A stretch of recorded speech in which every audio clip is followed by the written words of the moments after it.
Hi, my name's Dee and welcome to Sunchild Tarot and welcome to your annular solar eclipse readings, the eclipse being in Gemini. As ever, there will be a timestamp below so you can shoot ahead to the reading, but hang around for a few minutes so you can listen at least once to my discussion of this eclipse.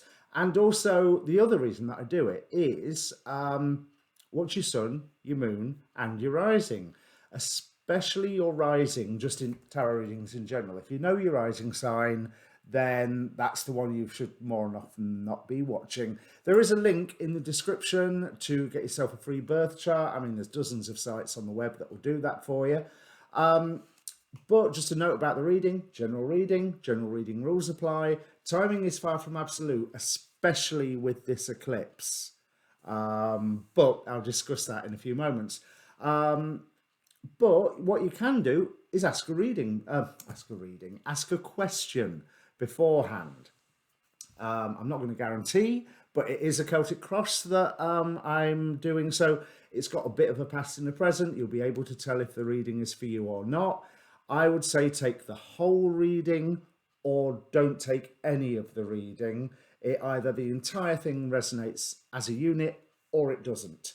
I mean, if it doesn't, go and watch your sun, go and watch your moon, or any part of your chart for that matter. Now, housekeeping, there is a link down there as well for the Facebook page for this channel.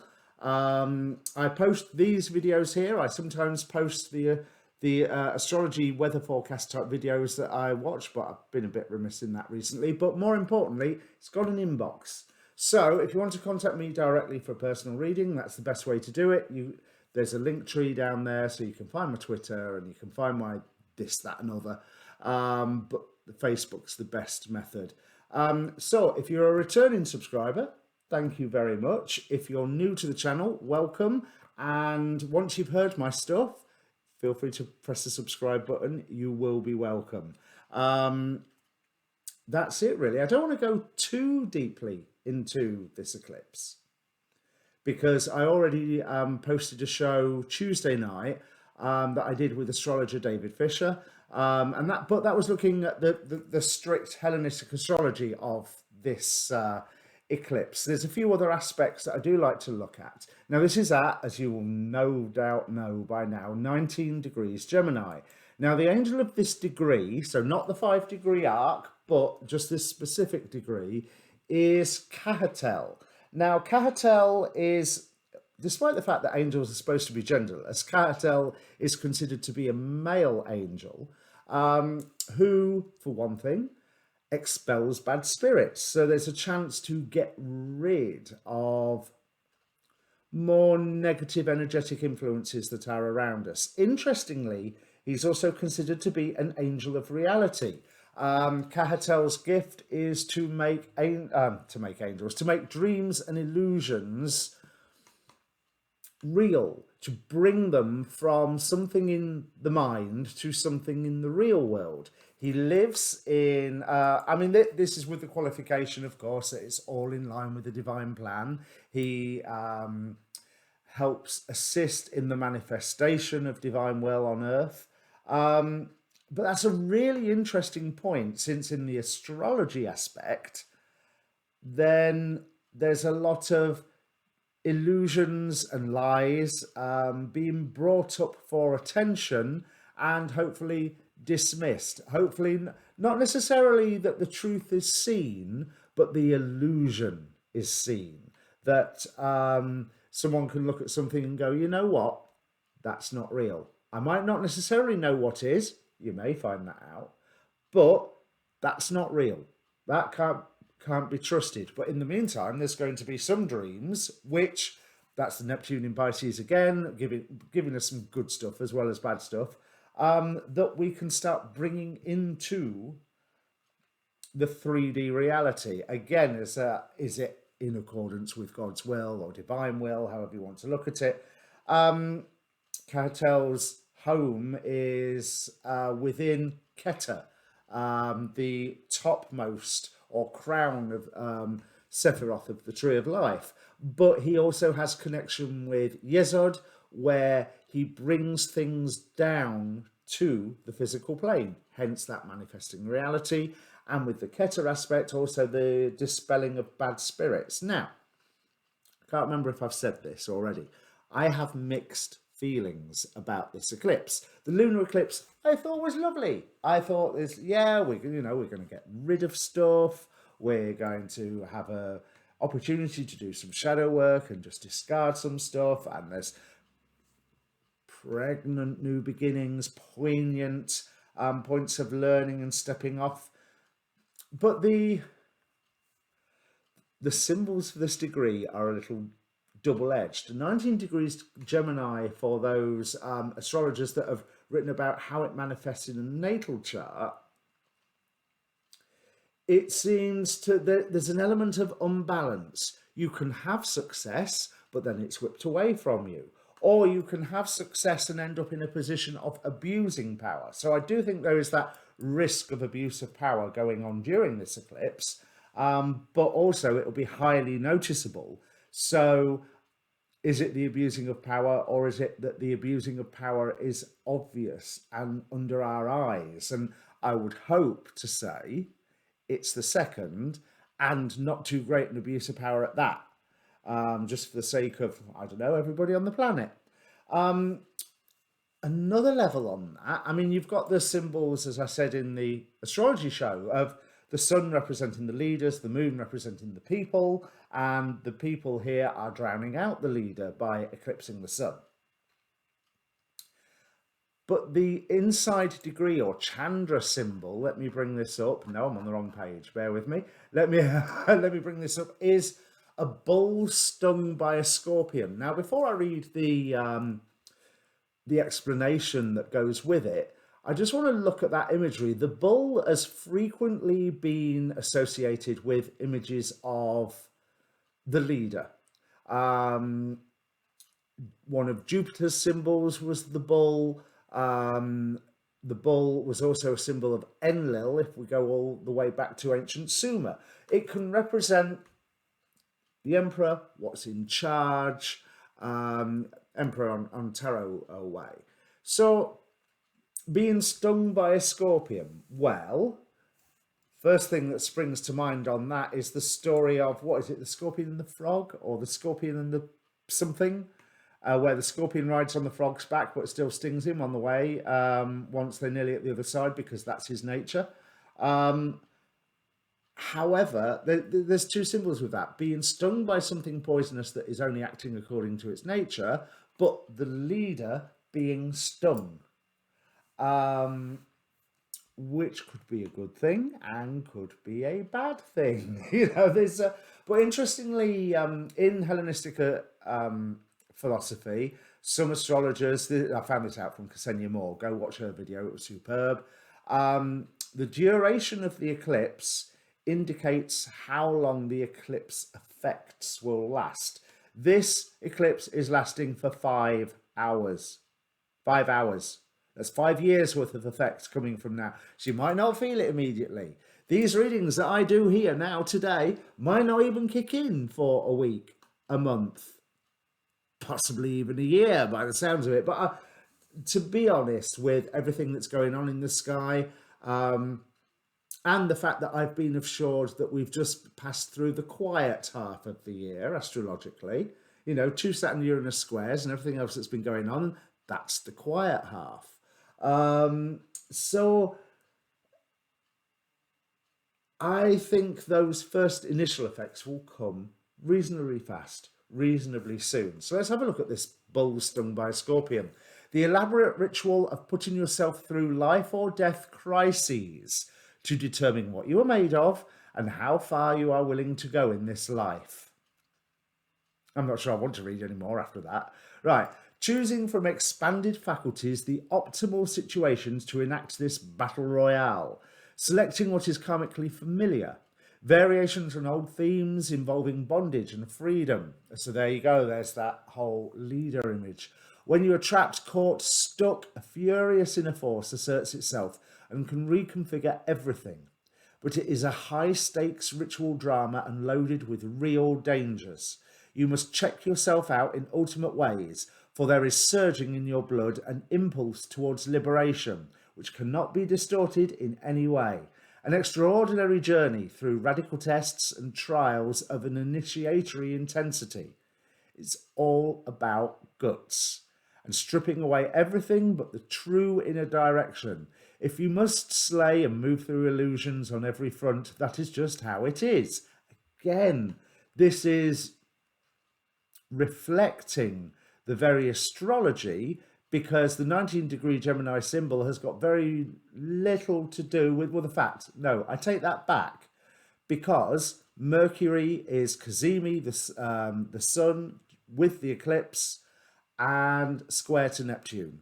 So there we've got those illusions, dreams, but that Cazimi apparently gives it extra whammy, and the fact that it's at home in Gemini gives it extra whammy. So a lot of things will be visible and coming to the surface. Anyway, carry on with this. You cannot survive any longer on old ways to do it. It is time to welcome the enemy into your very midst and discover that there are no enemies. This reminds me of, at the New Year, Astrology Hub did a panel looking at 2021. And one of the astrologers whose name I absolutely forget said a good symbol to this year is invite the witch to the table. So that's the whole image of, who is it? Sleeping Beauty or Snow White, either way. Sleeping Beauty especially, I suppose.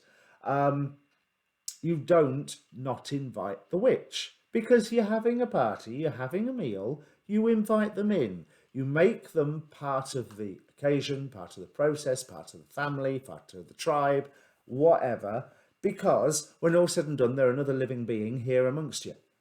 So there's certain problems that all of you face, so you might as well all face them together. And I like that, but I struggle with it, especially in such very, very divided times politically. Is there anything else that I wanted to... yeah, the readings that I've actually done, because I filmed some of them already, this bit that you're about to see. They all seem to be about setting something right and addressing issues. So I think that that's another indication that lots of things are going to come to the surface, and this is not going to be easy. But it should not be easy. Now, I'll put a link to the astrology show with David in the description down below. Obviously, while you're here, I would love you to subscribe, because I'm still a baby channel. I'm outgrowing my diapers at the moment, but I am still a baby channel. And thank you to returning subscribers, by the way. Give the video a like, share, subscribe, all that good YouTube stuff. You know the plot. Every single presenter says it. And I think that's all my housekeeping. So let me, rather than waffle more, bring up the cards. Okay, Libra, so this eclipse is happening in your 9th house, which is your house about expanding your horizons. It says on this little card here, either spiritually, academically, or travel, of course. There's travel, there's study, there's the act of knowing things. Now, what these cards are... It's interesting, because here we have the rebel gnome, Nomo Revolso, which represents Sagittarius, which of course is the 9th sign, again reinforcing that whole 9th house vibe. But I want to say that this feels almost like a career reading, but not so much career as changing your purpose, or yeah, changing your purpose, redefining your purpose, because there's a lot here that shows that right now you're looking at what's lost. And I'm really tempted to call the reading immediately before I really dive into it, Look How the Tide is Turning. Because I feel that your environment right now is it's delayed, it's blocked, it's weird. Let's just put it this way, it is weird, and you're having to balance so many priorities where you're thinking, why? Why am I doing this? Why am I in this position where I'm trying to keep everybody else happy, but nothing is making sense? And also, I also feel that if this is a job reading, there's the sense of someone coming after your position, whatever that may mean. However, I am really tempted to say, let them crack on.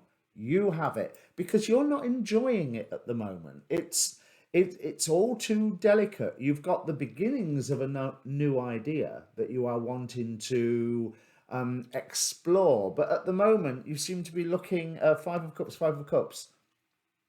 You're looking at what's been lost out of your current environment. Now, interestingly, there's a fear of, well, where do I go from here? Am I receiving the right guidance? If I was to do what I am thinking of doing, then there's so many options on how to do it, and how do I know that it's the right one? And am I going to chain myself with it? Now, your final outcome cards, at first glance, are a little scary, but not the way I'm reading it. So we have the Eight of Cups, a walking away from a dream, or more to the point, walking towards something new. We have the Tower, which is always a scary card. So I clarified that with my new Tower Takeover Tarot. That's not easy to say. And I got the Eight of Swords. So I'm seeing like the whatever is causing you this stress, this anxiety, which you're tired of. On the bottom of the deck here, Nine of Wands, you're fed up of this. You're fed up of all this stuff that's not making sense. It doesn't have the same glamour as what it used to do. You made a choice to dive into this and you saw the value of it at the time. But to a certain extent, you've been rather isolated recently. And I think there is that need for some connection. I mean, here you are right in the middle of the reading in the Temperance card, which I have no idea if it means Libra, but why would it not mean Libra? I don't always remember my associations. But it's really interesting that there's Gemini influence. Now, where did I see that Dark Moon Tarot Lovers card? I know it's here somewhere. It will turn up. Here, Gemini influence. There is someone's offering you a choice to take up a burden. If you notice, the Lovers, Ten of Wands, Ten of Wands.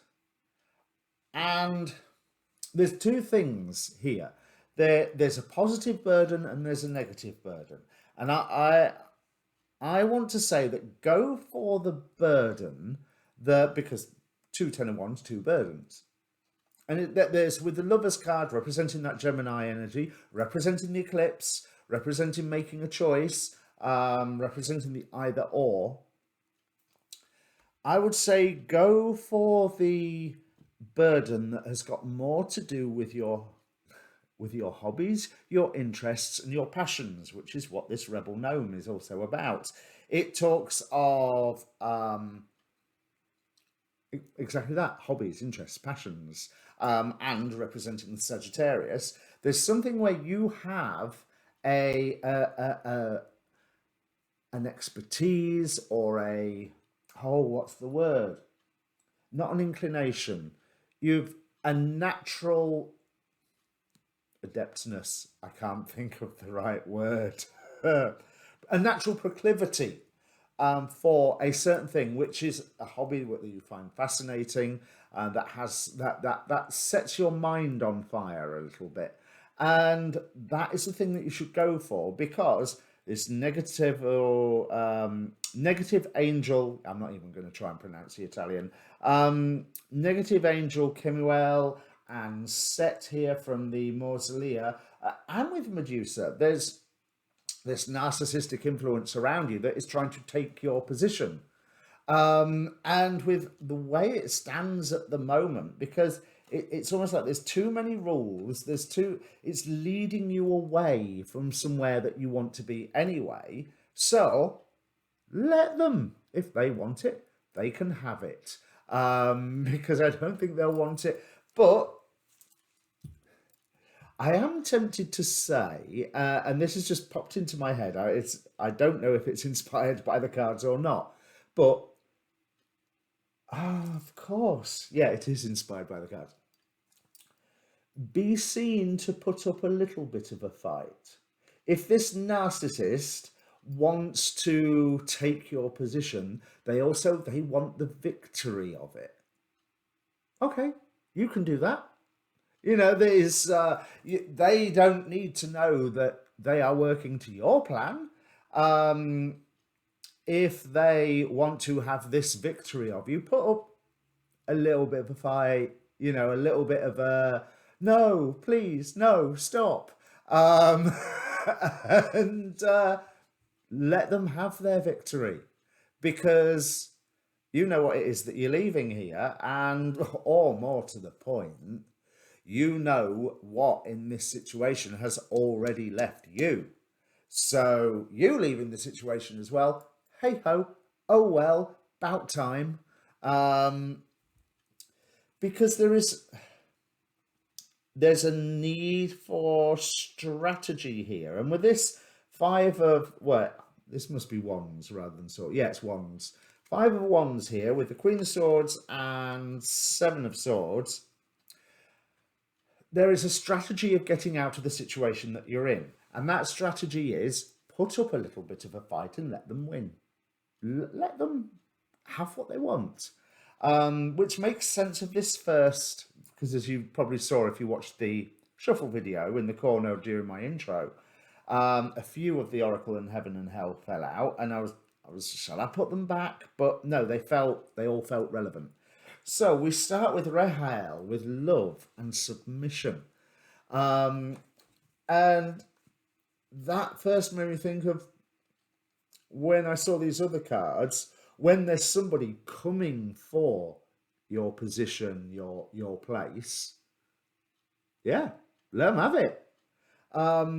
Because with this Rebel Gnome influence, with the fact that you do have so many options, with the fact that you've already got a budding idea, let's face it, if you have not got that budding idea, then this reading is not for you.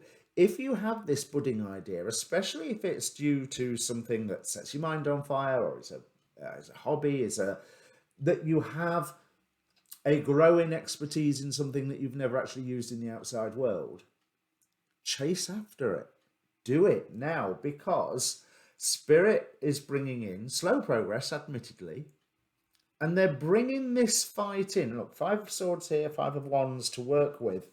They're bringing this fight, this challenge into you to give you the opportunity to actually chase after what you're wanting. Because notice the wolves are leaving the guy away. He's the only one stood there trying to defend the campfire. And the wolves, who are your friends in this deck, are trying to lead him away. Or he's the rear guard to the wolves. Let's put it that way. But we also have the World card.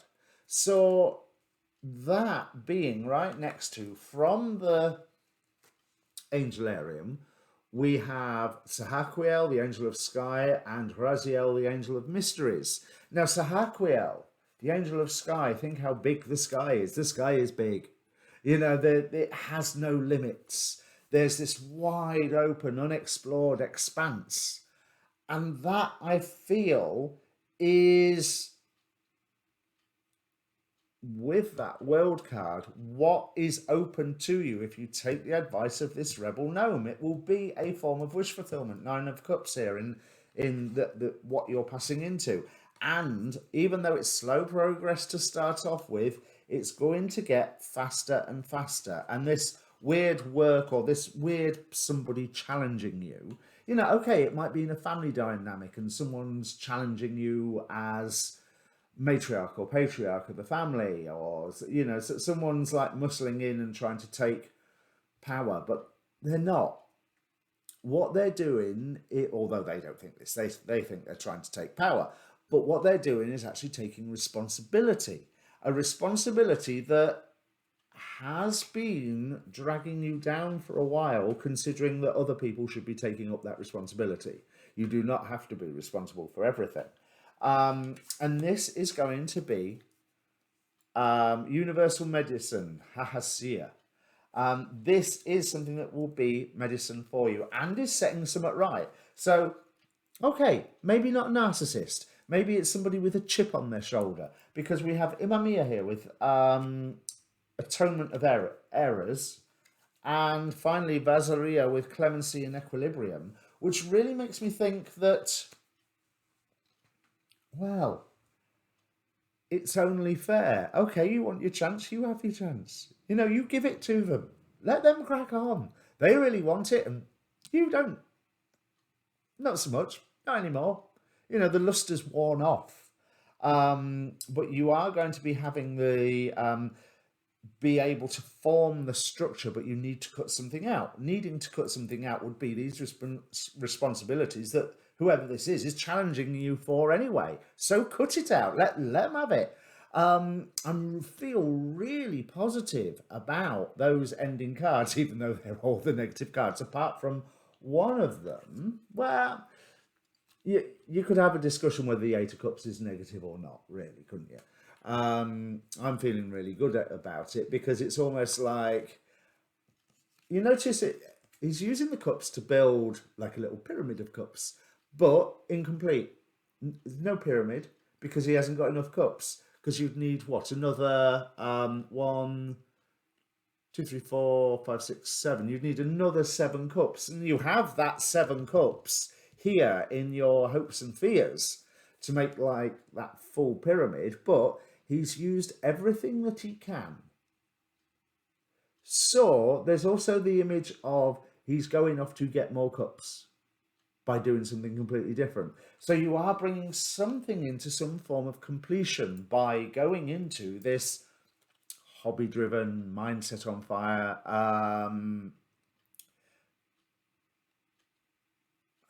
direction set off by a pastime or a hobby or an interest, or something that you have a skill in, but you've never really taken it seriously, because you've done it for fun. And remember to keep that fun aspect. That's not in the cards here. That's just like a bit of common sense advice. People say if you do what you love, then you won't work a day in your life. That's true, but don't let, even if it is a job, don't let it become a job. And there's a foundation with Murmur here, with history. There is a foundation for what you are going to do. But I also feel that this situation that you're letting go of, there's history there that you can just release, say goodbye to. Murmur actually has turned up in a few of the readings already. So yeah, I think he's highly active. I don't remember what decan he rules, but I think he's highly active during this eclipse. But yeah, that's pretty much everything. Go and follow what your hobbies are saying, and get rid of this situation where you already know stuff is lost. And if someone's challenging you for it, for your position, let them have it. Put up a little bit of a fight. Appearances here are important. If they are requiring a victory, then let them have that victory. You don't have to tell them that that is actually your victory as well. It's, if it is someone with a chip on the shoulder, then it's something healing. Universal medicine from Hasia here.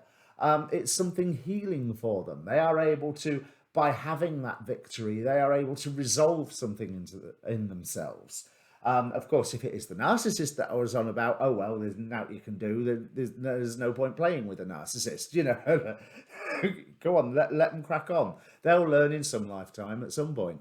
But this is really, there's so much promise here with that Eight of Cups, with that release of stress, with Sahaquiel, the Angel of Sky here. and the Rebel Gnome. The other reason I say that someone's coming after you is this Kimwell negative angel here, because that also indicates it just as the set card does. So we've got that same message twice here. But yeah, there's you are not going to get trapped again, as long as you play your cards right, by chasing your hobbies, pastimes, mind on fire topics, rather than sticking in whatever job or position that this is talking about. So if this means anything to you, Libra, comment down below. It's always good to know that these readings are